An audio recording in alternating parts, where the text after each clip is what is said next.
అక్క ఏం చెప్తున్నారంటే రాహుల్ గాంధీని ఏమనకండి తప్పంతా రేవంత్ రెడ్డి గారిదే అంటున్నారు.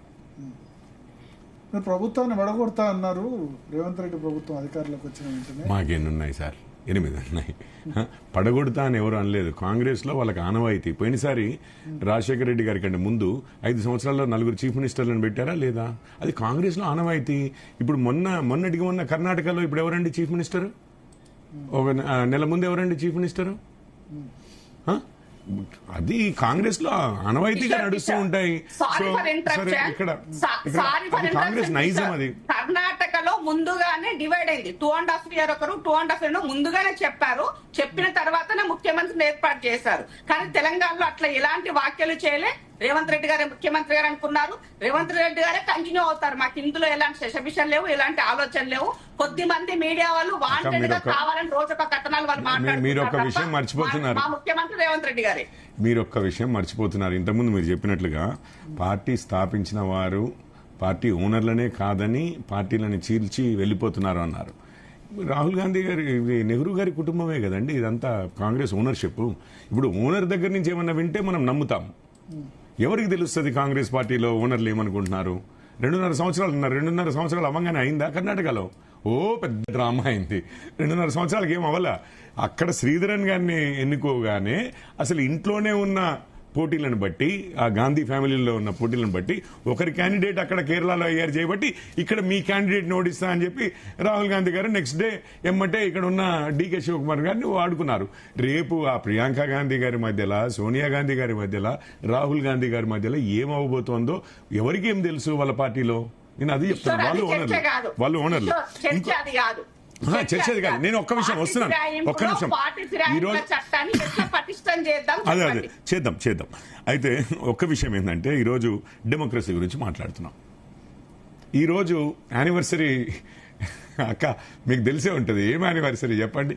ఎమర్జెన్సీ పెట్టిన, ప్రజాస్వామ్యాన్ని ఖూనీ చేసిన రోజు ఈరోజు మనము అసలు ఆ విషయం మాట్లాడకుండా ఇది మాట్లాడటమే మన దౌర్భాగ్యం. నేను నిజంగా చెప్తున్నాను. అసలు ఎమర్జెన్సీని ఖూనీ చేసిన, ఎవరు ఖూనీ చేశారు? మళ్ళీ అదే ఫ్యామిలీ ఎవరైతే ఓనర్సో, పోనీ ఆ ఫ్యామిలీలో ఖూనీ చేశారు కదా అని చెప్పి కాంగ్రెస్ వారు 4 కలిసి మేము పార్టీలో నుంచి బయటకు వస్తాం అన్నారనుకోండి. అనగానే ద్రోహులు, అసలు ఓనర్స్ ని కాదని ఇది మా పార్టీ అంటారా, మేము బయటికి వెళ్ళిపోతామంటారా అని చెప్పి వీళ్ళు మాట్లాడతారు. మీరు ఎక్కడ చూడండి, ఫ్యామిలీ ఓనర్షిప్ ఉన్న దగ్గరనే ఈ విధంగా విలీనాలు, 2/3 వెళ్ళిపోవడాలు, చీలిపోవడాలు జరుగుతున్నాయి. ఒకే ఒక్కరు బాస్, అంతే. ప్రజాస్వామ్యం ఉండదు, అంతర్గత ప్రజాస్వామ్యం ఉండదు.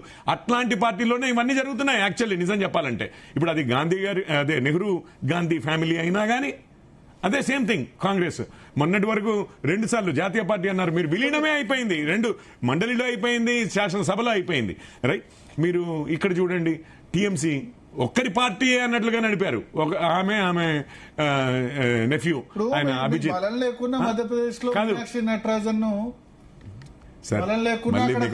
మళ్ళీ మీకు ఒకటి చెప్తాను, మీకు ఒక్క విషయం చెప్తాను. మనము వీఆర్ ఆల్ ఏజ్డ్. ఏదో ఇప్పుడే 20 years జెన్జీ కాదు. మనం కాంగ్రెస్ లో ముఖ్యమంత్రుల్ని మార్చాలంటే ఓల్డ్ సిటీలో అల్లర్లు చేసి కొంతమందిని చంపే స్థాయికి వెళ్ళగలరు కాంగ్రెస్ వారు. ముఖ్యమంత్రి ఒకడు కూర్చున్నాడంటే వారిని గుంజాలి. ఇప్పుడు ముఖ్యమంత్రి కాదు, ఇన్ఛార్జీలని ఏ విధంగా ఒకప్పుడంటే రక్తపాతాలు ఉండేవి, ఇప్పుడు అట్లా లేకుండా టెక్నికల్ గా చాలా ఈజీగా కన్ఫ్యూజ్ చేసేసి ఇక్కడి నుంచే కదా మెసేజ్లు అన్ని వెళ్ళాయి అని చెప్పి ఆఖరికి తేలింది. నేను మా వాళ్ళు చెప్పింది అన్నట్లా యాక్చువల్లీ నేషనల్ న్యూస్ పేపర్స్ రాశాయండి, పేర్లు రాశాయి. ఎవరు ఎక్కడి నుంచి ఎక్కడికి ఇన్ఫర్మేషన్ వెళ్ళింది, వాళ్ళు ఎందుకు ఇచ్చారు అంటే వాళ్ళ సీట్ అంటే వాళ్ళు చెప్పిన వాళ్ళకి ఇస్తారనుకున్నారట.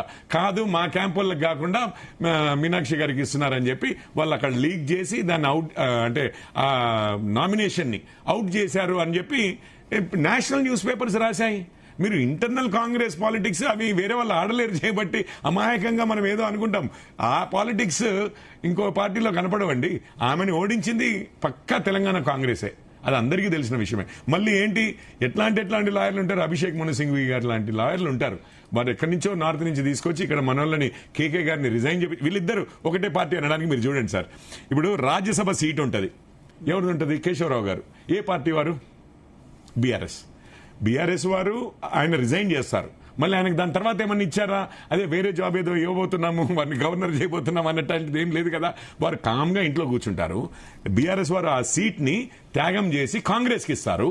కాంగ్రెస్ వారు ఒక తెలంగాణ వారిని రిజైన్ చేయించి నార్త్ ఇండియన్ ఒకరిని తీసుకొచ్చి కాంగ్రెస్ వారు ఇక్కడ నుంచి ఎంపీ చేసుకుంటారు రాజ్యసభ. వీళ్ళిద్దరూ కలిసి ఉన్నారని చెప్పడానికి ఇంతకంటే ఇంకా మీకేమైనా ఎగ్జాంపుల్ కావాలా? త్యాగాలు చేస్తారు వీళ్ళు వచ్చి తీసుకుంటారు. ఇంక ఏముందండి? కాంగ్రెస్ రాజకీయాలు, కాంగ్రెస్ బీఆర్ఎస్ రాజకీయాలు కూడా ఇదే అన్నారు. వాళ్ళు వచ్చినప్పుడు వీళ్ళు సార్. ఇప్పుడు కేకే గారిది విషయం చెప్పండి సార్ నాకు. రిజైన్ చేసి కాంగ్రెస్